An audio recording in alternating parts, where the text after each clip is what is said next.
ಎಕ್ಕಾಮಾರ್ song ಬಗ್ಗೆ ಹೇಳೋದಾದ್ರೆ ಮೊನ್ನೆ ಅಷ್ಟೇ ಒಂದು ಗ್ಲಿಮ್ಸ್ ಬಿಟ್ಟಿದ್ರಿ ಬಾಬಾ ಭಾಸ್ಕರ್ ಅವರು. ಅಂದ್ರೆ ಯಾಕಂದ್ರೆ ತುಂಬಾ ಬಿಸಿಯೆಸ್ಟ್ ಕೊರಿಯೋಗ್ರಾಫರ್ ಅವ್ರನ್ನ ಕರ್ಕೊಂಡ್ ಬಂದಿರಿ. ಮತ್ತೆ ನೀವೆಲ್ಲ ಒಂದು ಡ್ಯಾನ್ಸ್ ಮಾಡ್ತೀವಿ ಒಂದಷ್ಟು ನೋಡಿದ್ವಿ. ಸಾಂಗ್ ಹೇಗಿರುತ್ತೆ ಅದು ಔಟ್ ಅಂಡ್ ಔಟ್ ಫನ್ ಆಗಿರುತ್ತೆ ಸಾಂಗ್ ಅಂತ. ಸರ್ ಪಕ್ಕಾ ಡಾನ್ಸ್ ನಂಬರು. ಯುವ ಅವರು ನನಗೆ ನಾವು ಫಸ್ಟ್ ಅವ್ರು ಡ್ಯಾನ್ಸ್ ಮಾಡಿದ್ದು ನಟ ಸಾರ್ವಭೌಮ ಫಂಕ್ಷನ್ ನಟ ಸಾರ್ವಭೌಮ ಫಂಕ್ಷನ್ ಅಲ್ಲಿ ಒಂದು ಹುಬ್ಳಿಲಿ ನಡೆದಿದ್ದು ಒಂದು ಪ್ರೀ ರಿಲೀಸ್ ಇವೆಂಟ್ ಅಲ್ಲಿ ಅಲ್ಲಿ ತುಂಬಾ ಎಲ್ಲಾರ ಜನದ್ದು ಗಮನ ಸೆಳೆದ್ರು. ಡ್ಯಾನ್ಸ್ ಮಾಡೋಕ್ಕಾಗತ್ತೆ, ಅದನ್ನ ಯೂಸ್ ಮಾಡ್ಬೇಕು ಅನ್ನೋದು ಒಂದು ಪಾಯಿಂಟ್ ಇತ್ತು. ಸಾಂಗ್ ಅದೇ ತಕ್ಕಂಗೆ ಸಿಕ್ತು. ಅಂಡ್ ಬಾಬಾ ಭಾಸ್ಕರ್ ನಿಮ್ಗೆ ಗೊತ್ತಿರಂಗೆ ಹಲವಾರು ತುಂಬಾ ಕಷ್ಟವಾದ ಡ್ಯಾನ್ಸ್ ಮೂವ್ಸ್ ಇರೋದೆಲ್ಲ ಮಾಡಿದ್ದಾರೆ. ನಿಮ್ಗೆ ತಮಿಳಲ್ಲಿ ತುಂಬಾ ಮಾಡಿದ್ರು, ಕನ್ನಡದಲ್ಲೂ ಮಾಡಿದ್ದಾರೆ. ಅನೀಶ್ಗೆ ಮಾಡಿದ್ದಾರೆ, ಆಮೇಲೆ ಇತ್ತೀಚೆಗೆ ಜಸ್ಟ್ ಮ್ಯಾರಿಡ್ ಅನ್ನೋ ಒಂದು ಸಿನಿಮಾದಲ್ಲಿ ಮಾಡಿದ್ದಾರೆ. ಬಟ್ ಇದಲ್ಲಿ ಯುವನ ಯುಟಿಲೈಸ್ ಮಾಡುವಂತ ಮಾಸ್ಟರ್ ನಮ್ಗೆ ಬೇಕಿತ್ತು. ತುಂಬಾ ರಾ ಕಂಟೆಂಟ್ ಮಾಸ್. ಎಲ್ಲೋ ಒಂದ್ ಕಡೆ ನಿಮ್ಗೆ ಎಕ್ಕ ರಾಜಾರಾಣಿ ಹಾಡಿಗೆ ಹೋಲ್ಬಹುದು, ಅಂದ್ರೆ ಅದೊಂದು ಹೋಲಿಕೆ ಬರ್ಬೋದು. ಬಟ್ ಅದಕ್ಕೂ ಇದಕ್ಕೂ ಸಂಬಂಧ ಇಲ್ಲ, ಸಿನಿಮಾಗೂ ಅದಕ್ಕೂ ಜಾಕಿ ಇದಕ್ಕೂ ಸಂಬಂಧ ಇಲ್ಲ. ಎಲ್ಲೋ ಒಂದ್ ಕಡೆ ಮೇ ಬಿ ಆ ಎನ್ವಿರಾನ್ಮೆಂಟ್ ಅಥವಾ ಆಂಬಿಯನ್ಸ್ ಏನಿದೆ ಅದನ್ನು ಹೋಲಿಕೆ ಆಗ್ಬೋದು. ಬಟ್ ಸಖತ್ ಡ್ಯಾನ್ಸ್ ಮೂವ್ಸು. ನನಗಂತೂ ಆ ಇಡೀ ಸಾಂಗ್ ಮಾಡಿದ್ 3 ದಿನದಲ್ಲಿ ಇನ್ಫ್ಯಾಕ್ಟ್. ಅಂಡ್ ಬಾಬಾ ಭಾಸ್ಕರ್ ಆಗ್ಲಿ, ಡಾನ್ಸರ್ಸ್ ಆಗ್ಲಿ, ಅರೌಂಡ್ 100 ಡಾನ್ಸರ್ಸ್ ಇದ್ರು. ಅಂಡ್ ಸಾರಿ, ನಾವು ಗುರು ಅಂತ ಹೇಳಿ ಹೇಳಿ ಅಭ್ಯಾಸ. ಯುವ ತುಂಬಾ ಚೆನ್ನಾಗೆ ಡ್ಯಾನ್ಸ್ ಮಾಡಿದ್ರು. Especially 1 2 3 2 3 dance moves. ಒಂದು ಅರೌಂಡ್ ಒಂದು 45 ಸೆಕೆಂಡ್ ಸಿಂಗಲ್ ಟೇಕ್ ಶಾಟ್ ಇತ್ತು. ನಿಮ್ಗೆ ನನ್ಗೆ ಎಲ್ಲೋ ಒಂದ್ ಕಡೆ ನಾನು ಹೋಗ್ಬಿಟ್ಟು ಇವತ್ತಿನ ಬರೋ ಅಂದ್ರೆ ಅವ್ರದ್ದು ಒಂದು ಜನರೇಷನ್, ಅವ್ರದ್ದು ಒಂದು ಇದಲ್ಲಿ I think is the best dancer ಅವ್ರದ್ದು ಜನರೇಷನ್ ಅಲ್ಲಿ. ಅಂಡ್ ಅದು ಎಲ್ಲೋ ಒಂದ್ ಕಡೆ ಅವ್ರ ಚಿಕ್ಕಪ್ಪಂದು ನೆನಪಿಸತ್ತೆ. ಒಂದ್ 2 ಕಡೆ ಅಂದ್ರೆ ನಾವೇನ್ ಬೇಕು ಅದೇ ಮೂವ್ಗಳಲ್ಲಿ ಮಾಡಿರ್ಲಿಲ್ಲ. ಬಟ್ ಒಂದ್ 2 ಮೂವ್ಮೆಂಟ್ಸ್, ಡಾನ್ಸ್ ಮೂವ್ಮೆಂಟ್ಸ್ 100% ಅದಕ್ಕೆ ನೆನಪಿಸುತ್ತೆ. ಅದು ಗ್ಯಾರಂಟಿ ನಾನು ಕೊಡ್ತೇನೆ. ಆಮೇಲೆ ಯುವ ತುಂಬಾ ಚೆನ್ನಾಗೆ ಅಂದ್ರೆ ಅವ್ರದ್ದು ಆಟಿಟ್ಯೂಡ್ ಆಗ್ಲಿ ಆ ಸಾಂಗ್ ಅಲ್ಲಿ, ಅದು ಎಫರ್ಟ್ ಹಾಕಿದ್ರು. ಒಂದು 4-5 days, almost 6 days full days ಅವರು ರಿಹರ್ಸಲ್ಸ್ ಮಾಡಿದ್ರು. And to get that. ಆಮೇಲೆ ನನ್ಗೇನ್ ಇನ್ನೊಂದು ಇದಾಗಿದೆ ಅಂದ್ರೆ ಸಿಕ್ಕಾಬಡೆ ಬಿಸಿಲು. ಶೂಟ್ ಮಾಡಿದಾಗ ಅರೌಂಡ್ ಶ್ರೀರಂಗಪಟ್ಟಣ ಶೂಟ್ ಮಾಡಿದಾಗ 36-37 ಡಿಗ್ರಿ. ಆ ಬಿಸಿಲುನು ಆ ಕಷ್ಟದ ಮೂವ್ಸ್, ಧೂಳು, ಅದ್ ಮಧ್ಯ. So hats off to the entire team. Baba Bhaskar ನಿಮ್ಗೆ ಗೊತ್ತಿರೋ ಅವ್ರು ಏನ್ ಮಾಡ್ತಾರೆ ಸಾಂಗ್ ನೋಡಿದ್ರೆ ಇದಲ್ಲಿ ಒಂದ್ ಝಲಕ್ ಸಿಗುತ್ತೆ.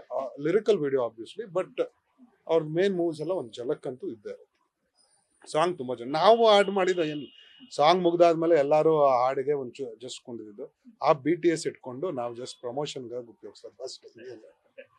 ಚರಣ್ ಅವರ ಮ್ಯೂಸಿಕ್ ಸಿನಿಮಾಗೆ ಮತ್ತೊಂದು ವ್ಯಾಲ್ಯೂ ಆಡೆಡ್ ಅಂತ ದೊಡ್ಡ ಮಟ್ಟದಲ್ಲಿ. 100% ಸರ್. ಚರಣ್ ಬಿಗ್ಗೆಸ್ಟ್ ಅಸೆಟ್ ಸಿನಿಮಾಗೆ. ನಮ್ಗೆ ನೀವೇ ನೋಡ್ತಿರೋಂಗೆ ಇತ್ತೀಚೆಗೆ ಬಂದಿರೋದು ಮೋಸ್ಟ್ ಸಕ್ಸಸ್ಫುಲ್ ಮ್ಯೂಸಿಕ್ ಡೈರೆಕ್ಟರ್ ಅಂತ ಹೇಳಿದ್ರು ತಪ್ಪಾಗಲ್ಲ. ಸಲಗ ಆಗ್ಲಿ, ಟಗರುಯಿಂದ ಸ್ಟಾರ್ಟ್ ಆಗಿದ್ದು ಅಂದ್ರೆ ಒಂದು ಆ ಮಾಸ್ ಎಲಿಮೆಂಟ್ ತುಂಬಾ ಯುನೀಕ್ ಆಗಿ ಮಾಸ್ ಪಾಯಿಂಟ್ ಹೇಳಿದ್ದಾರೆ. ಸಲಗ ಆಗ್ಲಿ, ಭೀಮಾ ಆಗ್ಲಿ, ಅದು ಇವನ್ ಸಪ್ತಸಾಗರದಲ್ಲಿ ಬೇರೆ, ಅದು ಡಿಫ್ರೆಂಟ್ ಜಾನರು. ಬಟ್ ಅದಲ್ಲೂ ಇವತ್ತವರೆಗೂ ಎಷ್ಟೋ ಹಾಡುಗಳು ಕೇಳ್ತಾರೆ. ಇದಲ್ಲೂ ಅಷ್ಟೇ. ಮೊನ್ನೆ ತಾನೇ ಇನ್ನೊಂದು ಹಾಡು ಕೊಟ್ರು, ಅದು ಸಖತ್ ಮಾಸಿ. ಬಟ್ ಇನ್ನೊಂದು ಮಜ್ವಾದ ಹಾಡು, ಅದು ಹೀರೋ ಒಬ್ರದಲ್ಲ, ಹೀರೋಯಿನ್ ಸಾಂಗ್, ಅದು ಮಜ್ವಾದ ಕೊಡೋದು.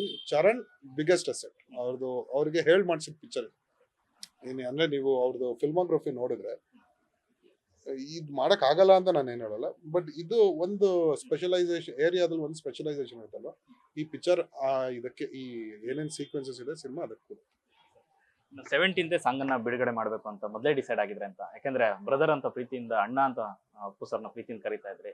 ಸೊ 50ನೇ ವರ್ಷದ ಸಂಭ್ರಮ ಅವರಿಗೆ, ಹುಟ್ಟುಹಬ್ಬದ ಸಂಭ್ರಮ, ಮೇ ಬಿ ಎಲ್ಲ ಒಟ್ಟಿಗೆ ಕೂಡ್ ಬಂತ ಅಂತ. ಸರ್ ಆಕ್ಚುಲಿ ನಾವು 50th ಬರ್ತ್ಡೇಗೆ ಅಪ್ಪು ರಿಲೀಸ್ ಮಾಡಬೇಕು, ರಿಲೀಸ್ ಮಾಡಬೇಕು ಅಂತ ಹೋದ ವರ್ಷನೇ ಅಶ್ವಿನಿ ಅಕ್ಕನೂ ಎಲ್ಲರೂ ನಾವು ಡಿಸೈಡ್ ಮಾಡಿದ್ವಿ. ಅದಾಗ್ತಿದೆ. ಬಟ್ ಇದನ್ನ ನಾವು ಬಿಕಾಸ್ ನಾವು ಮುಹೂರ್ತದ ದಿನನೇ ನಾವು June 6 ರಿಲೀಸ್ ಅಂತ ಹೇಳಿದ್ವಿ. ಆಲ್ಮೋಸ್ಟ್ ಅಲ್ಲಿಗೆ ಬರುತ್ತೆ. ಏನು April 15th ಅಲ್ಲಿ ಶೂಟಿಂಗ್ ಮುಗ್ದಿರುತ್ತೆ. ಅಂದ್ರೆ ವೆರಿ ಫಾಸ್ಟ್ ಆಗಿ ಐ ಥಿಂಕ್ ಇತ್ತೀಚಿನ ದಿನದಲ್ಲಿ ಇಷ್ಟು ಫಾಸ್ಟ್ ಆಗಿ ಒಂದು ಮಾಸ್ ಕಮರ್ಷಿಯಲ್ ಸಿನಿಮಾ ನಾನು ಅಂತ ಇರುವಾಗ ಪಾಪ ಯಾರು ಬೇರೆ ಎಲ್ಲರೂ ಕಷ್ಟಪಟ್ಟು ಮಾಡಿರ್ತಾರೆ. ಬಟ್ ಕಮರ್ಷಿಯಲಿ ಮಾಡಿದಾಗ ಇಷ್ಟೊಂದು ಆಕ್ಟರ್ಸ್ ಇಟ್ಕೊಂಡು ಸಿನಿಮಾ ಮಾಡ್ತಿರೋದು ಆನ್ ಟೈಮ್ ಇದೀವಿ. ಅಂಡ್ 17th ಸ್ಟಾರ್ಟ್ ಮಾಡಬೇಕು. ಒಂದೊಂದು ಒಕೇಶನ್ ಒಂದೊಂದು ಸಾಂಗ್ ಬಿಡಬೇಕು. ನಾವು ತೆಲುಗುಲೆಲ್ಲ ನೋಡಿದ್ರೆ ಅಲ್ಲು ಅರ್ಜುನ್ ಅವರು 5-6 ತಿಂಗಳು ಮುಂಚೆನೆ ಸಾಂಗ್ ಬಿಟ್ಟಿರ್ತಾರೆ. ಅಲ್ಲಿಂದನೇ ಜನರಿಗೆ ಕ್ಯಾಪ್ಚರ್ ಮಾಡ್ಕೊಳಕ್ ಹೋಗ್ತಾರೆ. ಇದಲ್ಲೂ ಈಗ ನೆಕ್ಸ್ಟ್ ಮಂತ್ ಅವ್ರ ಬರ್ತ್ಡೇ ಬೇರೆ ಇದೆ ಯುವ ಅದು. ಸೊ ಅಲ್ಲಿ ಇನ್ನೊಂದು ಕಂಟೆಂಟ್ ಬಿಡ್ತೀವಿ ಈಗ. ಅದು ಸೊ ಫಸ್ಟ್ ಸಾಂಗ್ ಜೊತೆ ಹೋಗ್ಲಿ, ಆಮೇಲೆ ಎಕ್ಕಮ್ಮ ಟೈಟಲ್ ಸಾಂಗ್ಗೆ ಹೋಗ್ಲಿ, ಇನ್ನೂ ಮೋರ್ ರೀಚ್ ಆಗುತ್ತೆ ಅಂತ ಅಷ್ಟೇ. ಅದನ್ನು ಫಸ್ಟ್ ಪ್ಲಾನ್ ಇತ್ತು 17th ಯುಟಿಲೈಸ್ ಮಾಡ್ಕೊಳ್ಳೋಣ ಅಂತ. ಏನಂತಂದ್ರೆ ಆ ಬರ್ತ್ಡೇ ಸುತ್ತ ನಮ್ಮ ಅಂದ್ರೆ ಅಣ್ಣಾಗಿಂದ ಅವ್ರಿಗೆ ನನ್ನ ಬಾಸ್ ಅಂತಾನೆ ಹೇಳಿ ಯಾವಾಗ್ಲೂ ನಾನು ಹೇಳ್ತಾ ಇದ್ದು. ಆಮೇಲೆ ಅವ್ರ ಬರ್ತ್ಡೇ ಸುತ್ತ ಮೀಡಿಯಾದಲ್ಲಾಗ್ಲಿ ಅಥವಾ ಎಲ್ಲ ಜನರದ್ದು ಒಂದು ಗಮನ ಈ ಕಡೆ ಇರುತ್ತೆ. ಸೊ ನಾವು ಫಸ್ಟೇ ಹೇಳಿದ್ವಿ. ಐ ಥಿಂಕ್ ನಾವು ಅಫಿಷಿಯಲ್ ಆಗಿ ಮೊನ್ನೆ ಹೇಳಿದ್ರು, ಜಾನ್ವರಿಯಿಂದನೂ ಎಲ್ಲಾ ಕಡೆ ಸೋಷಿಯಲ್ ಮೀಡಿಯಾದಲ್ಲಿ ಫಸ್ಟ್ ಸಾಂಗ್ 17th ಅಂತಾನೆ ಇತ್ತು. ಇಟ್ ವಾಸ್ ಇಂಟೆನ್ಷನಲ್ ಅಂತಂದ್ರೆ ಎಸ್, ಆ ಒಂದು ಯುಟಿಲೈಸ್ ಮಾಡ್ಕೊಳ್ಳೋಣ ಸಿಚುವೇಶನ್, ಅಂದ್ರೆ ಒಂದು ಡೇಟ್ ನ ಯುಟಿಲೈಸ್ ಮಾಡ್ಕೊಳ್ಳೋಣ. ಯಾಕಂದ್ರೆ ಅಟೆನ್ಷನ್ ಪೂರ್ತಿ ಈ ಕಡೆ ಇರುತ್ತೆ, ಯುಟಿಲೈಸ್ ಮಾಡ್ಕೊಳ್ಳೋಣ ಅನ್ನೋದು ಒಂದು